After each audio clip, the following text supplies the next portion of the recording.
Hello and welcome to this 4IT Future Elite session, career transformation advice from two IT leaders.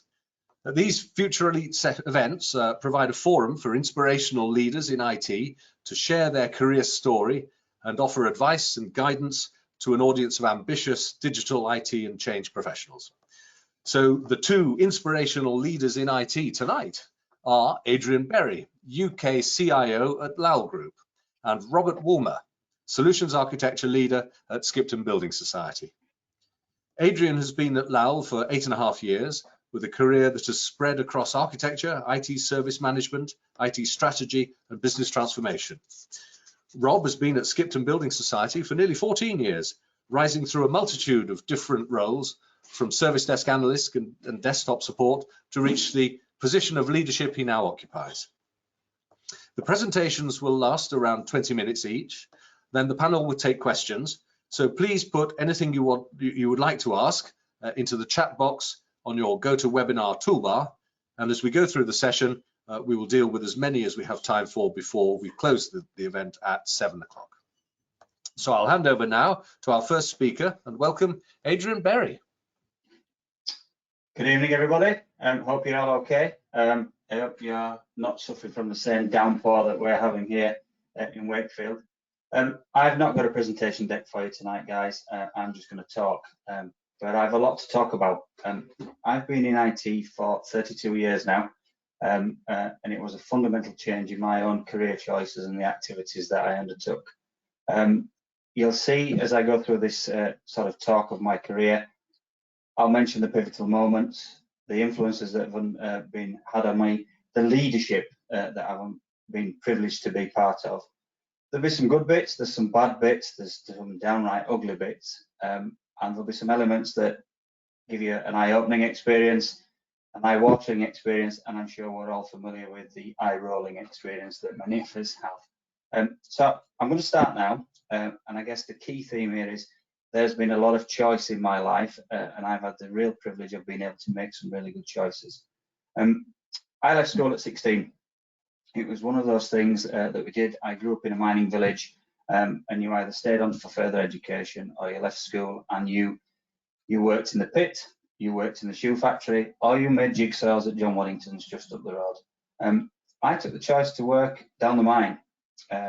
Quite an interesting choice, but all of my friends had done that, my peers, my dad and others, so it was almost a natural route for me. I lasted a day.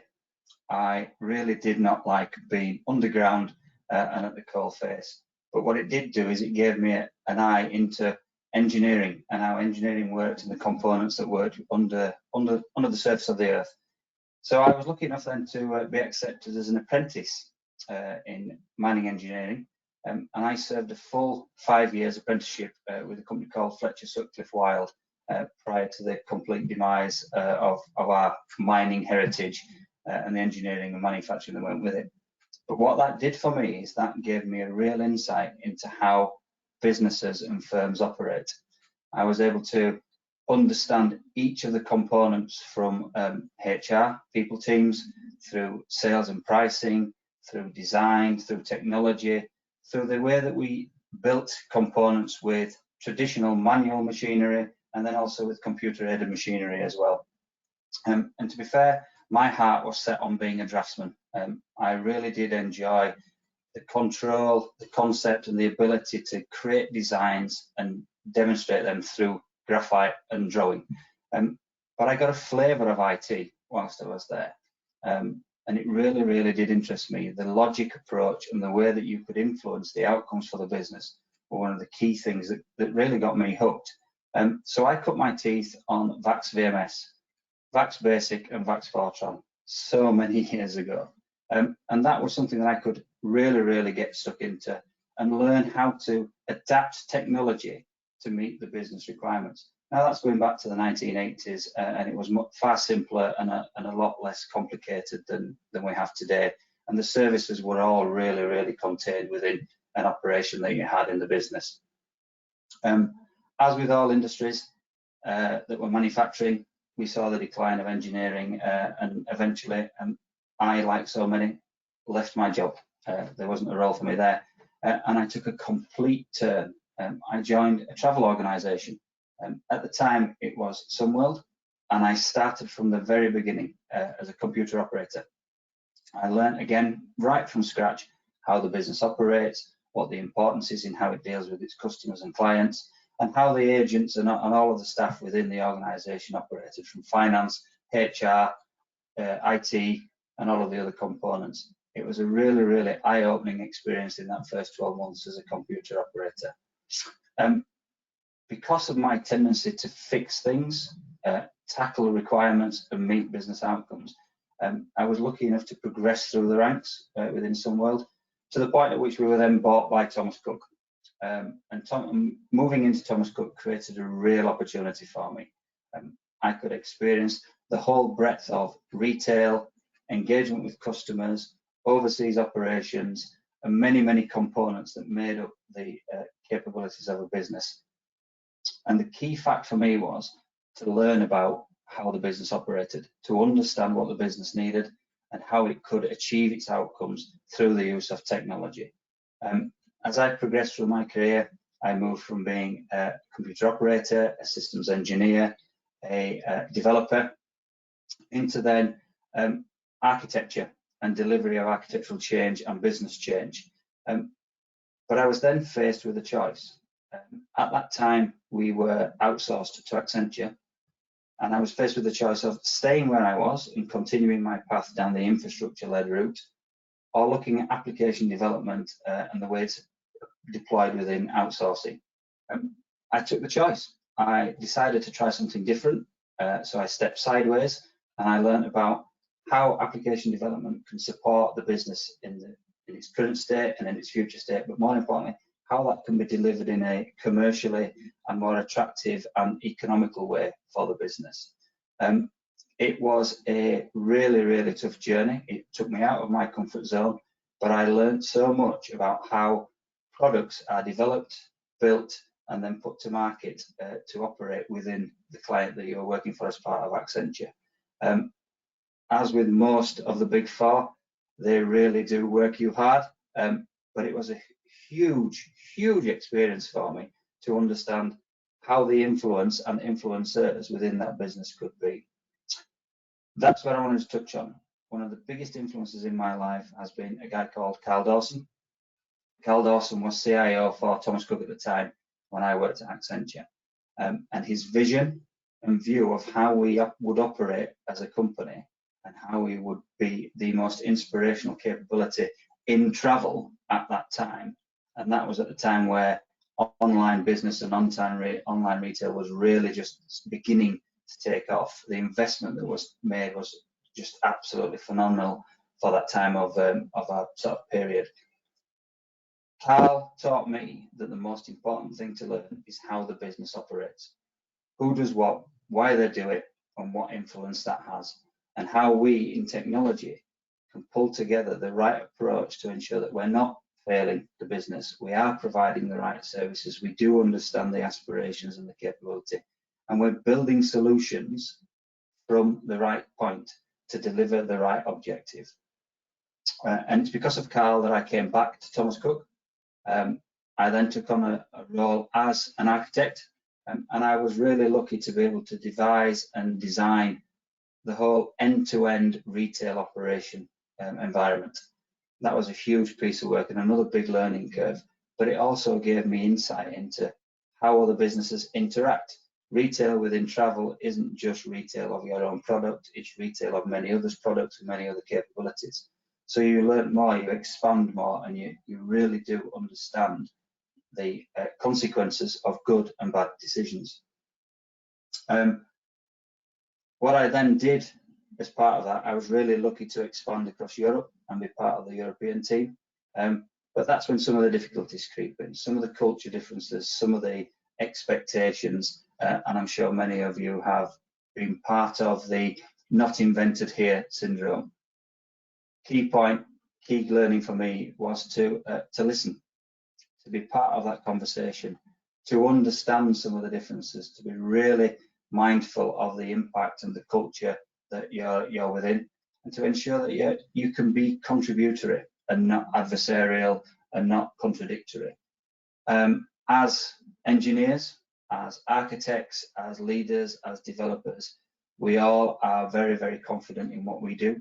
And clearly we have a very clear objective, and we know and we feel confident in everything we put forward.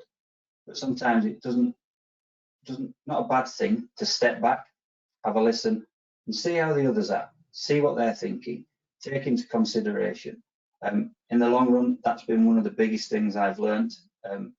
I did go from being quite an arrogant individual to one that is very considerate in my view, and I hope others feel the same.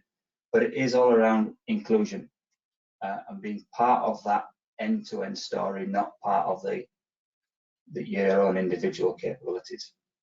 Now, Thomas Cook progressed.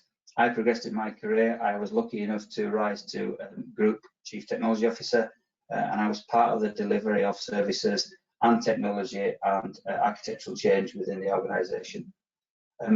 But during that, I saw many changes within the organisation, and a number of areas that didn't quite sit with where I wanted to be in my career and also in my personal life. At that time, we were in the process of changing our family.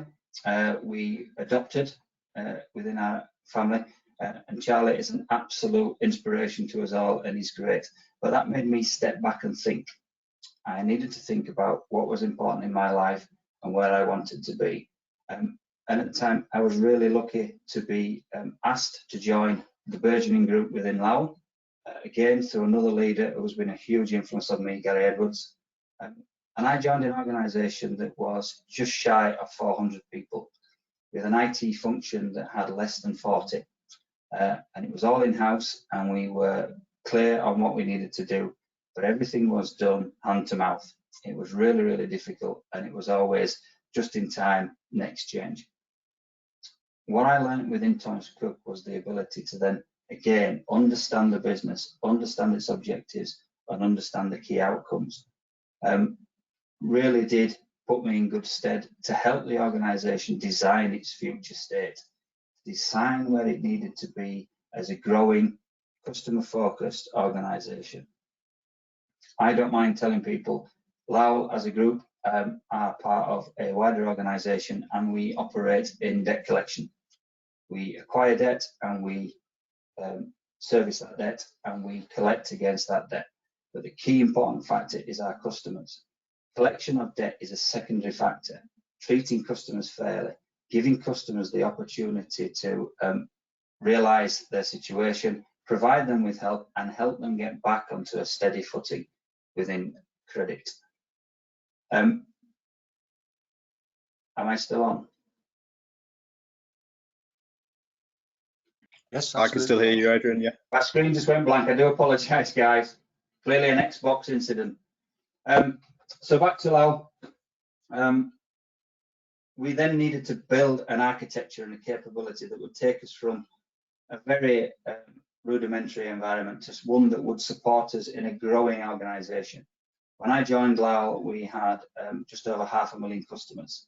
Today, we have 9 million customers, and we're able to service that through the way that we've adapted the business and adapted our technology to meet that capability. A lot of that has been through taking some turns and some shifts, making some good and some bad decisions. Some of the key elements there have been around how we've adapted our internal teams and our support partners to provide that service, how we've grown that organisation to be able to maintain that intelligent and internal resource whilst complementing it with those from the outside.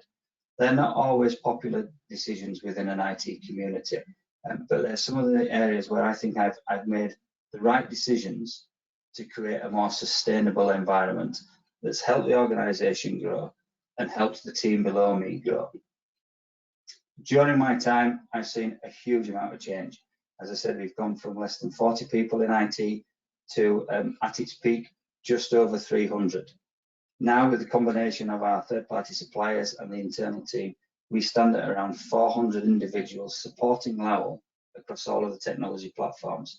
And that's from the design stage, development, quality control, application support, system support, integration and service management and information security. It's a huge achievement from an organisation of where it was 9 years ago, and there's more for it to do. And I'm just really, really lucky that I was there to help and add support and capability to the teams during my time there. I guess as I started, along that journey, there's been some good points and there's been some bad points and there's some ugly ones. Key things that I think everybody should take away is you all have a choice. You can all make those steps. You can all decide. I took a number of steps up the career chain. I also took some steps sideways, and I've gone backwards as well to reassess and then go back up again. Don't be afraid to make those choices and have the guts to do what you feel is right. There'll be some bad times. There'll be times when, as a leader, you grow and you have responsibility and you have a key responsibility for the individuals in your care. You'll need to make some decisions, and those decisions will not be pleasant. They will have an effect and an impact on people. But again, if you do that with the right intention and the right expectation, you'll see the benefits coming out of it. And my key advice there is, please be true to your people and make sure that you are very honest and open and transparent when you're in those difficult situations.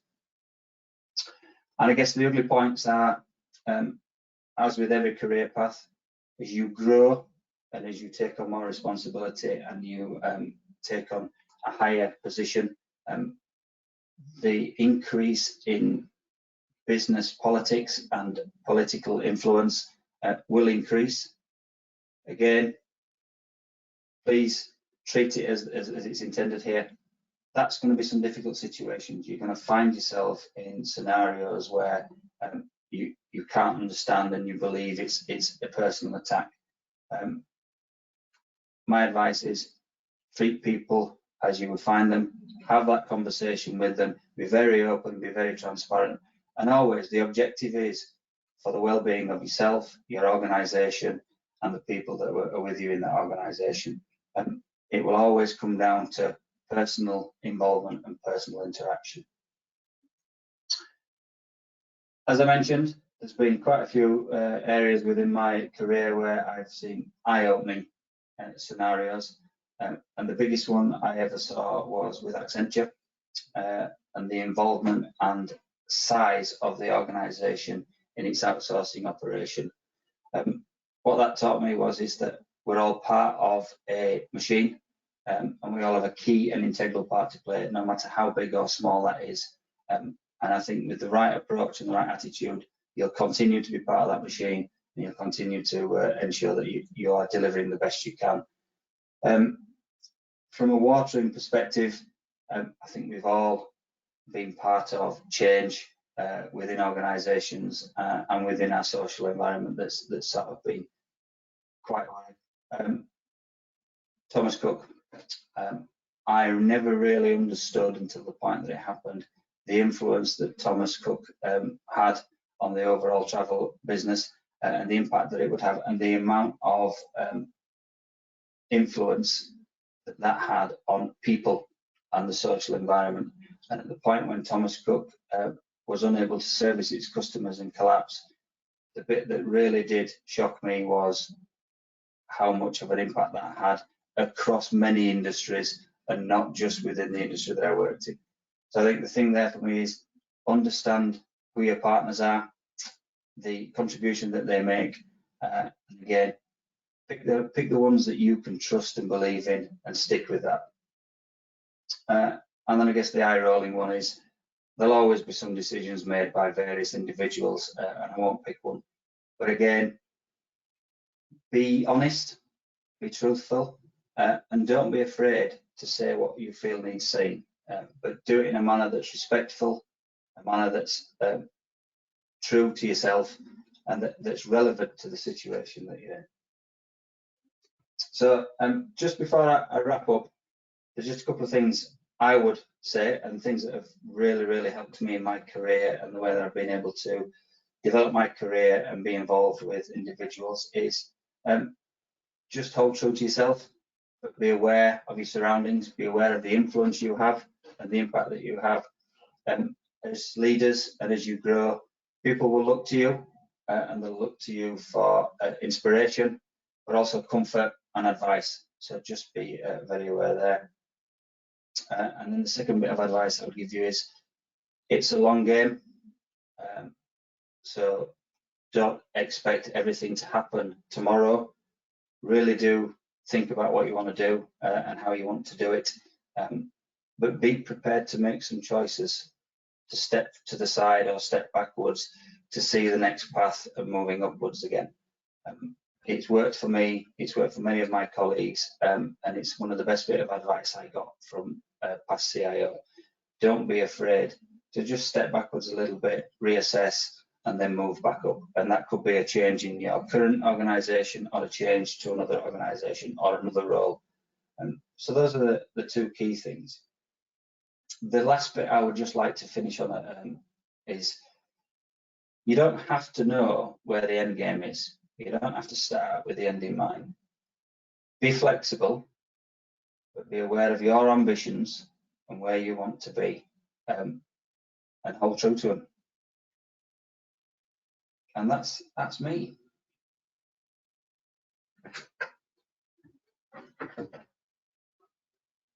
Brilliant. Thank you, Adrian. Thank you very much indeed. We've got some good questions coming in already from your presentation, but we'll come to them at the end. In the meantime, thank you. And Rob will give you the stage, and I think the screen as well.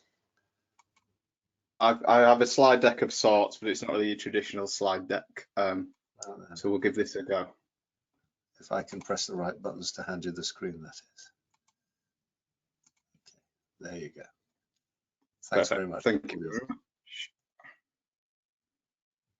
Right, so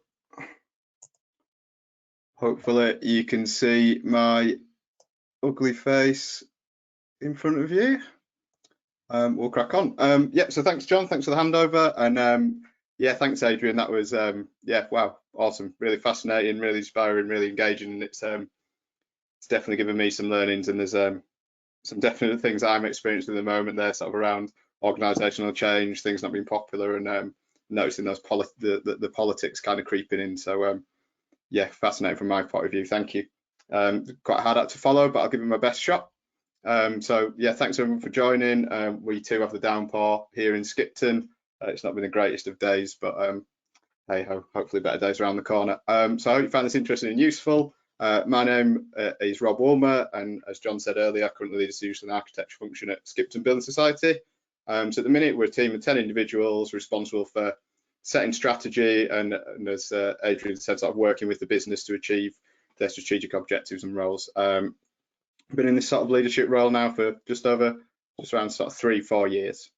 So my presentation today will largely be sort of biographical, focus on my personal journey and some of the steps I've taken to get to where I am today. So I'll start off at the beginning of my career, share some of the things that have worked for me and enabled me to sort of progress through. Towards the end, I'll touch briefly on current focuses that we're looking at, things that we're working on in the sort of day-to-day role.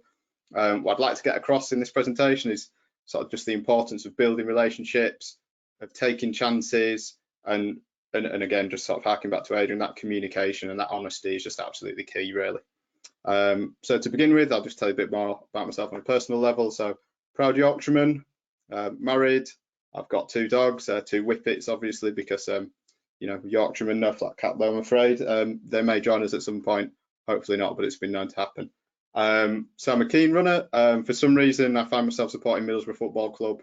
We did win the other night, which was a bonus, but it's a bit of a rarity these days. And I really love to travel. So one of my favourite places that I've visited is Queenstown in New Zealand, which you can see on the slide that now, hopefully. So my wife and I have been really lucky to meet and become friends with some great people who live over there. And I last visited Christmas, New Year, 2017, 2018. Love to get over there as soon again as possible.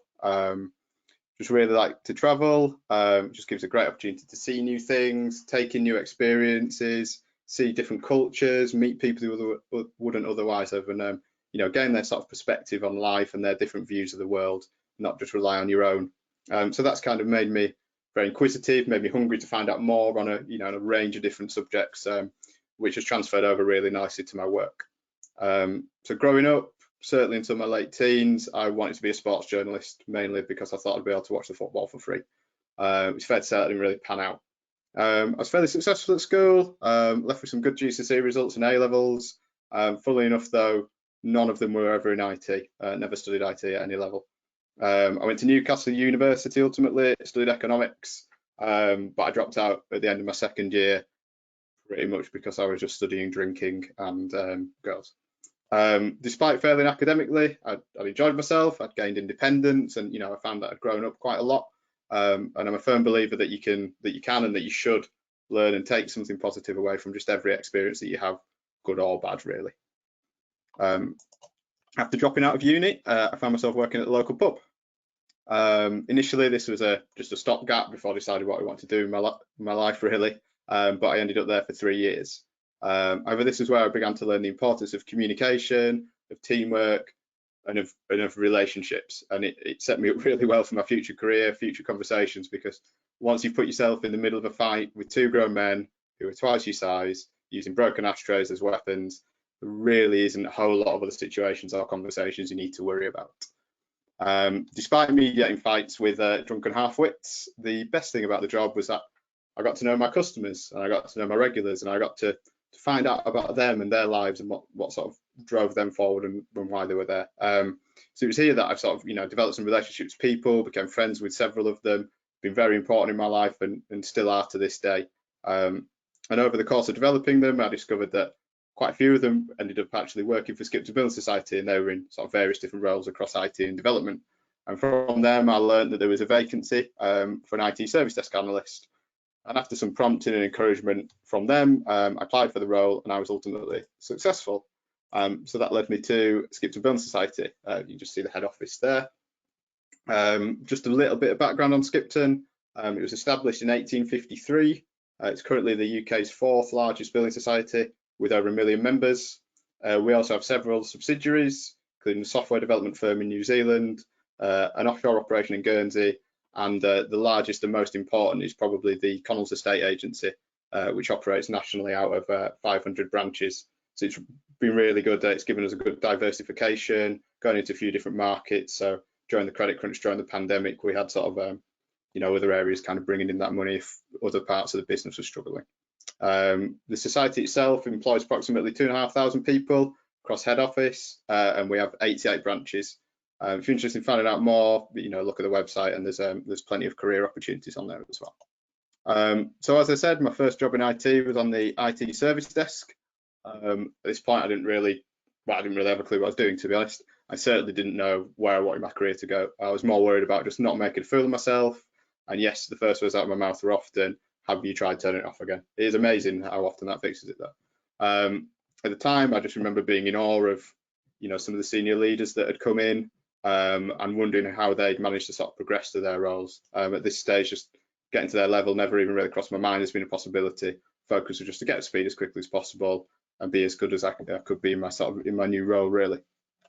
It was this role, though, that gave me a great grounding, not only within the IT department, but the society as a whole, really. Every day was different. I would spend all of it, speaking to various different colleagues up and down the country in different branches.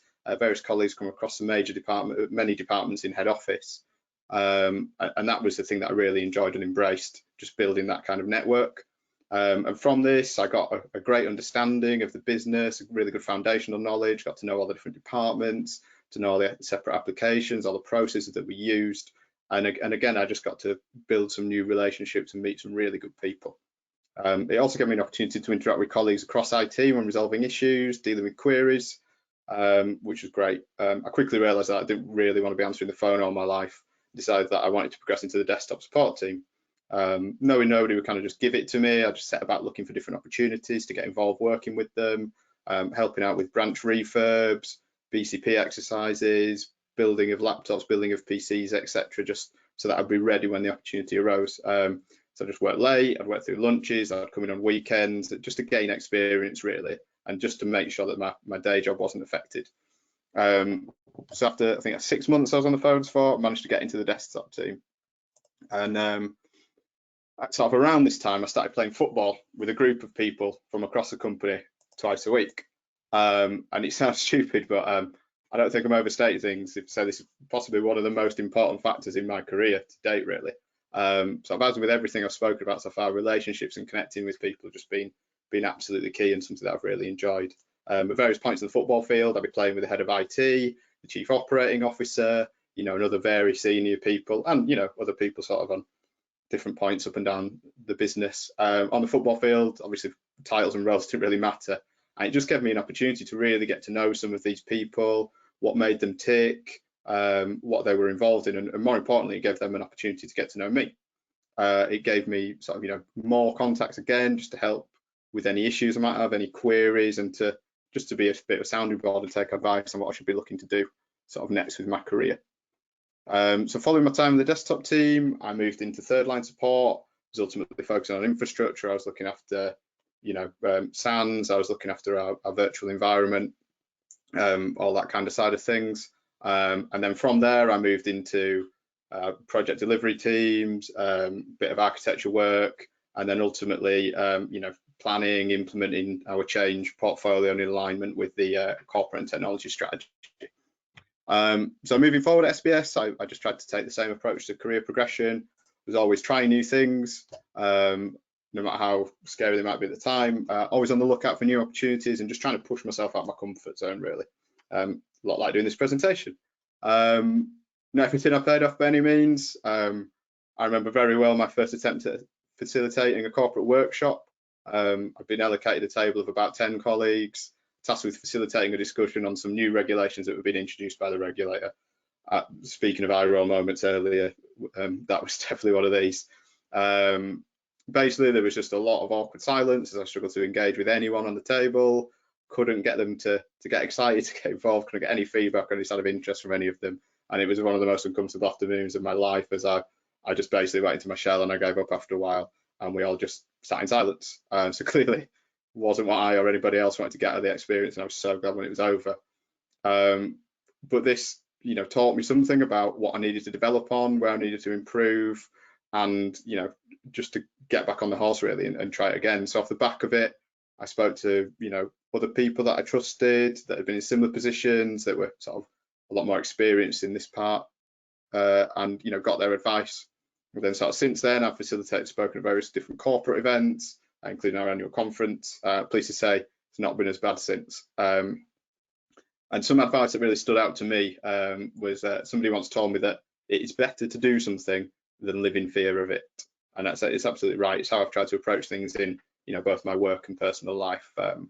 Nothing's ever as bad as you think it's going to be. Much better to grab the bull by the horns and deal with it head on rather than letting it fester. Can't emphasize that enough. So following on from that, when I progressed into sort of the project delivery teams, I decided that my path probably lay in management. And for those of you wondering who this guy is, he's a guy by the name of Grant Ledbetter. He was the captain of Middlesbrough Football Club for a while, specifically when we last gained promotion to the Premier League in 2016. I couldn't think of a finer role model or leader, and I kind of wanted to get Middlesbrough in there somewhere.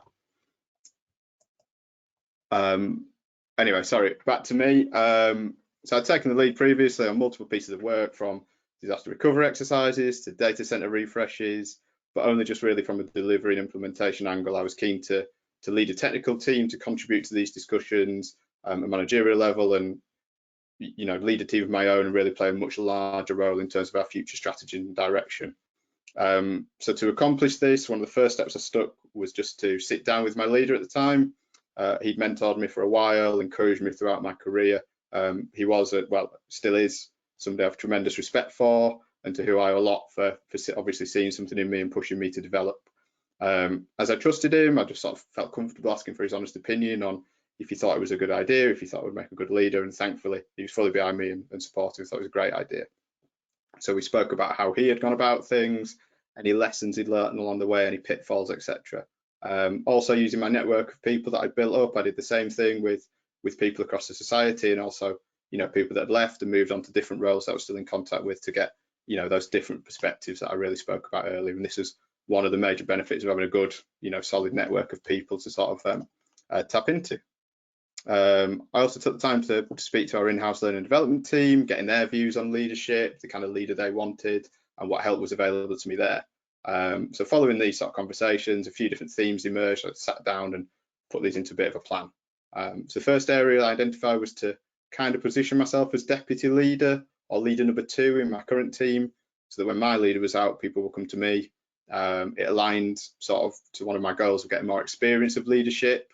I would cover for my boss when he was out of the office, start getting him to delegate some of his role over to me in terms of sort of, attendance at meetings, certain administrative functions, and just being a point of contact for some initiatives that were kind of ongoing. Secondly, just from speaking to people, I identified that I need to raise my profile within IT and across the business more broadly. And that tied in nicely to everything I was already doing, really. Still felt there was more I could do. To that end, I looked for opportunities outside of IT to get involved in different initiatives. And one of the ways I did this was with a group working across the society who were looking to put on a series of events that they called Skipton Gigs. So the event itself was a full afternoon, roughly every quarter, comprising of 3 separate talks, variety of different subjects. The idea was to get a mix of both internal and external speakers to promote and highlight the work that was going on within the company, as well as bringing in an external perspective from other peers and other industries. As part of the group, I was involved in everything from booking prospective speakers, setting up technology to enable it, as well as just handing out biscuits and cleaning up and being a general dog's body. Also gave me the opportunity to give my own presentation based on what was happening in my area at the time. I got to work with a really good group of people. I got to meet some fantastic speakers and, yeah, some not so good ones. But it was a great experience. The third area I focused on was the training area. So, as I said, I'd already sat down with the learning development team, drew up a list of development areas, and then drew up a plan to address them, really. So off the back of that, I rolled into a talent development program within the company, involved numerous courses, assessments, and group projects. Again, that gave me the benefit of exploring working practices in different areas, learning from other experienced leaders, learning from the coaches, as well as further expanding sort of the people that I knew and increasing those leadership skills. So yeah, once again, that thankfully paid off, and I was successful in applying for my current role, although in a slightly different form. Before I move on to some of the sort of more technical aspects of observations, what we're working on now, I'd like to briefly just cover off something else. So you might have noticed throughout, I've referred a lot to being a leader and leadership, and I'd just like to cover off what I'm referring to being a leader and not a manager. For me, a leader is all about doing everything possible to support your team. My team are the most important thing to me. Be that a project level, be that a workload level, or just on a more personal level. Always found people do their best work when they're happy and they feel valued. Want to really take the time to sort of get to know my people and understand what makes them tick. I can tell when they're happy, I can tell when they're not, and we can do something about it. It's also important to me to lead by example, not expect them to do anything I wouldn't do, and just enable them to do their best work, really. So in my opinion, a leader is someone that just really knows and values the people that work for them. They trust them, they empower them, and they know that they will have the answers to any issues or be able to find that out. A leader kind of sees their people as really highly competent and is optimistic about their potential. They really resist the temptation to tell their people what to do and how to do it. I found a manager, I've had experience of both. I think a manager is always very task focused. They will assign work out and they will tell you how they want you to do that. They tend to focus on controlling people to accomplish a goal instead of influencing and inspiring, which is what separates a leader from a manager for me, not the power and control. I'm a firm believer in the power of people and relationships. I trust my team to do their jobs and they trust me to enable them to do so. As a leader, it's absolutely vital that I'm really clear in my communication. And as Adrian said, we're fostering a really open, honest culture. People aren't afraid to speak their minds. People can challenge me, I can challenge them, and it's a much more healthy conversation, really. I encourage them to try new things. I encourage them to learn from the times that things go wrong. Do the same myself. I make mistakes every day, but you always take something from it.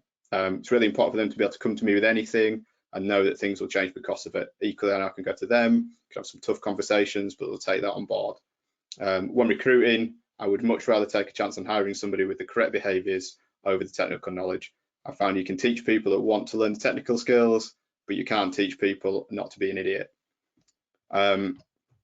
So just sort of moving on then, I'd like to just talk a bit about what we're currently focused on at Skipton, some of the changes I've observed and been part of, and some of the trends and initiatives I'm involved in.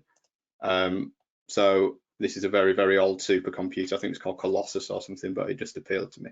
So you can see how much things have changed. And we live in a time of huge change, innovation, things are moving at breakneck speed.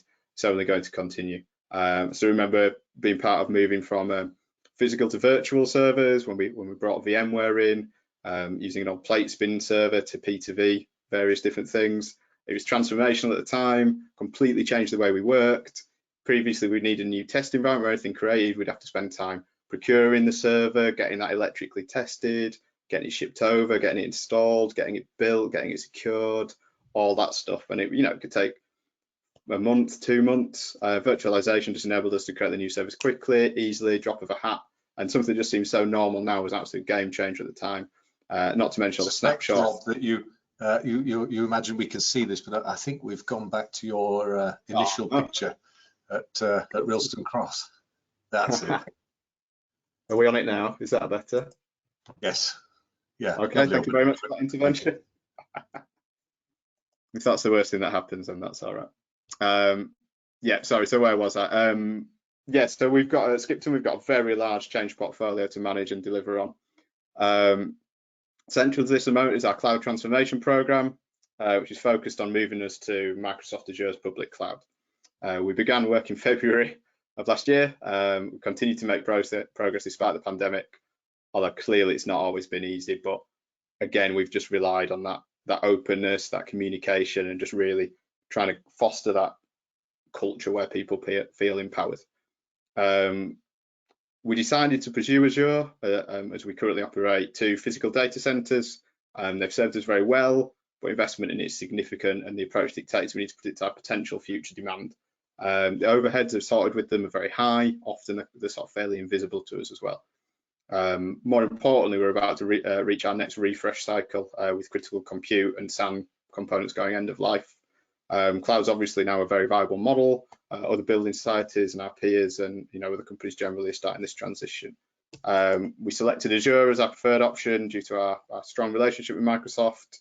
We're already heavily invested in their technology, and it's almost been our cloud provider of choice over the past 3 years anyway, with other initiatives, and we're kind of integrated.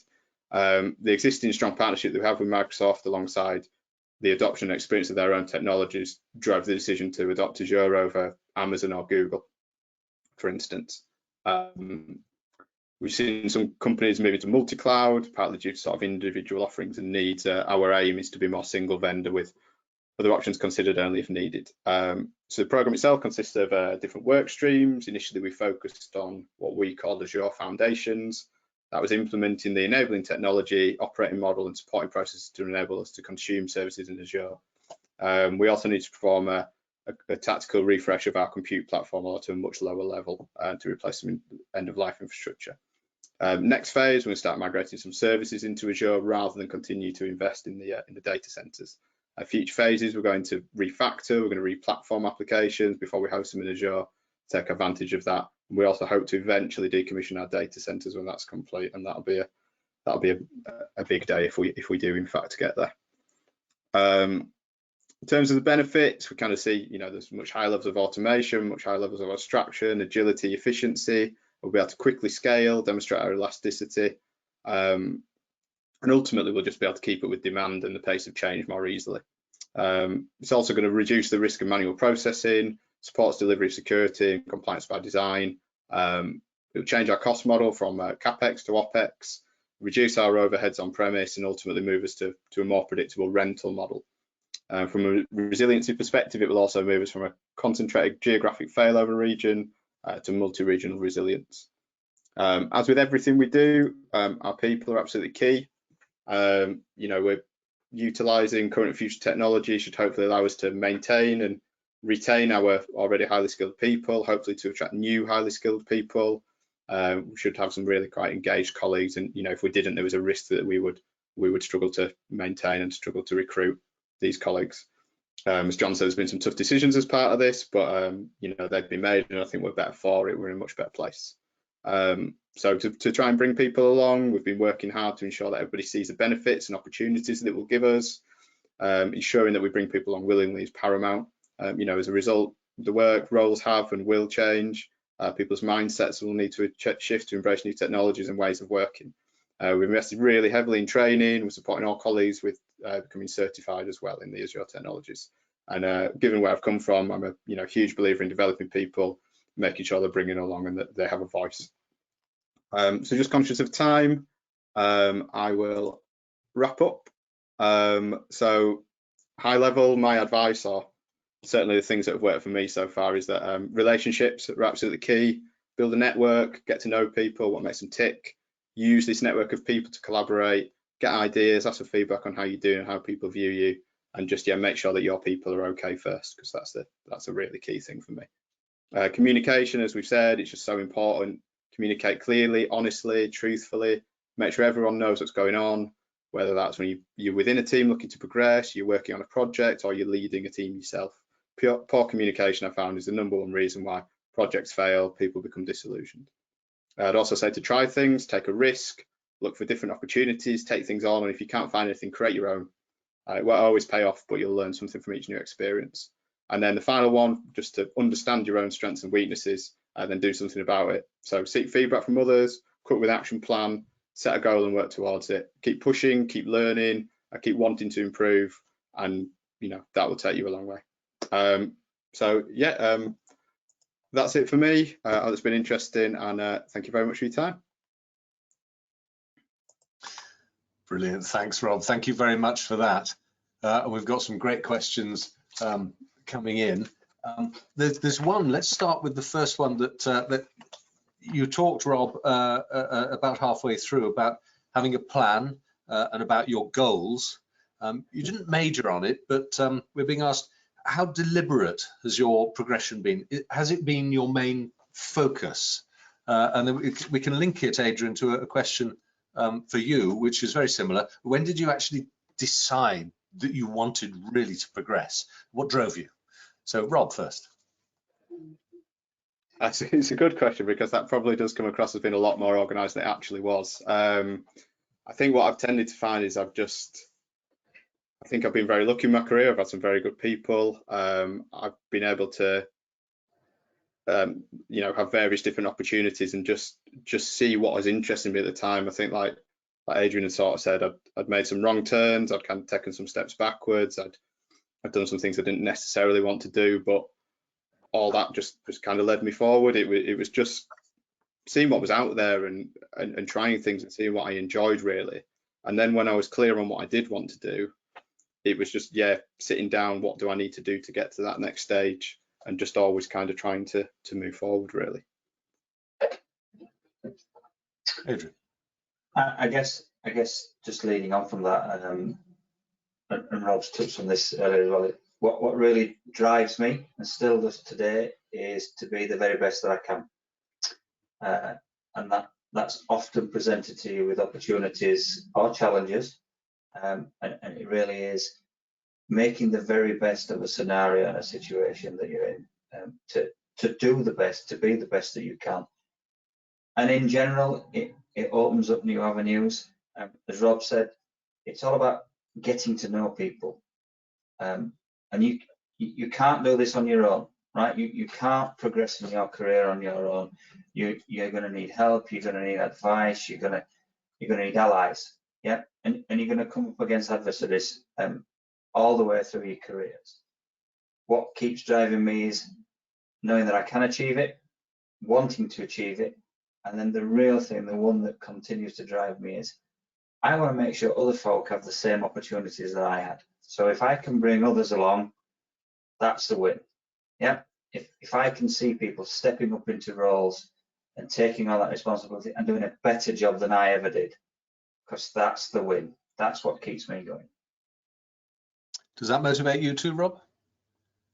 Absolutely, yeah, definitely 100%. I mean, I've had some really good bosses as well, and they've been so pleased to see me progress and see me move on. And likewise, I've had some really good people, and that's when the feeling you get from that is almost better than doing anything yourself. You're just seeing somebody progress. They've And the fact that you've played even a small part in that is just the thing that, yeah, it gets you up in the morning, and it does really drive you. I think Adrian put it very, very well there. Absolutely. It's interesting you mentioned having had some really good bosses in the past. There's a slightly cheeky question about leaders you've experienced, and it's cheeky in the sense that they're asking for the bad experiences. What have you experienced in terms of bad leadership when you were the one being led earlier in your career? Rob. So is this to me? Sorry. Yeah. At first, yes. Okay. All right. Okay. I mean, without going into too many specifics. Yeah, don't name names. No. Yeah. So we had a different firm that did credit management that we did quite a lot of work for at the time, and there was various different sort of organisational design things going on, and we got put together at one point, and we were doing a lot of IT work for them, and the culture difference between Skipton and this other company was just huge. I think the manager at the time, it was, you were very much, you had to count your hours, you had to allocate your time for every single minute you did, every single thing you were doing. If you weren't there, why weren't you there? What were you working on? When was it going to be finished? If it wasn't finished, why wasn't it finished? There was no trust. They would expect you to come in at odd hours, odd times, but there was no give the other way. It was very controlling. It was very much, we are doing it this way. I don't hear any more of it. This is how you're doing it. There was no room to express yourself. There was no nuance. And as a team at that time, we were really flat. There's no way we were delivering our best work because we didn't feel trusted. We didn't feel empowered. We just felt that we were just lackeys really, and we had no sort of thoughts of our own. So that was a really low point actually. Yeah, it wasn't great, but thankfully we did another piece where we split back up again, so that kind of sorted that one out. But it was really difficult to try and stay motivated, to keep everybody else motivated, and try and still keep working through that, and just at that point just leaning on people that I trusted, speaking to them, making sure it wasn't just me that was feeling that wasn't something I was doing, and just again having that network of people to just help you out and support you and kind of just bring you up and bring you out of it really, even if you weren't getting that from your leader at the time, or well, manager in that case. Yes. So really accentuating the difference between management and leadership, I guess. Adrian, have you had anything similar? You've hit the nail on the head. It's the management and leadership, and I guess being as long in the tooth as I am, I've had some brilliant people, and I've had some folk where you can't comprehend or understand why that behaviour exists, and a lot of it does come down to trust and belief, and the actions that those individuals take. And they're in a leadership position, but they're not leading. They're instructing, and it's control. But the challenge for all of us is, and this is my advice, is try and understand why that exists. There will be a reason. It could be a feeling of pressure, a feeling of inadequacy. You'll all come across a term called imposter syndrome at some point. It's a hard thing to comprehend when you're in a position that you don't feel you should be in, and the only way you can do it is through control. That is sometimes a behaviour that comes out. My approach, being me, I just confront it and ask the question with a view of, I want to understand, I want to help. It makes me feel bad. I ain't giving my best.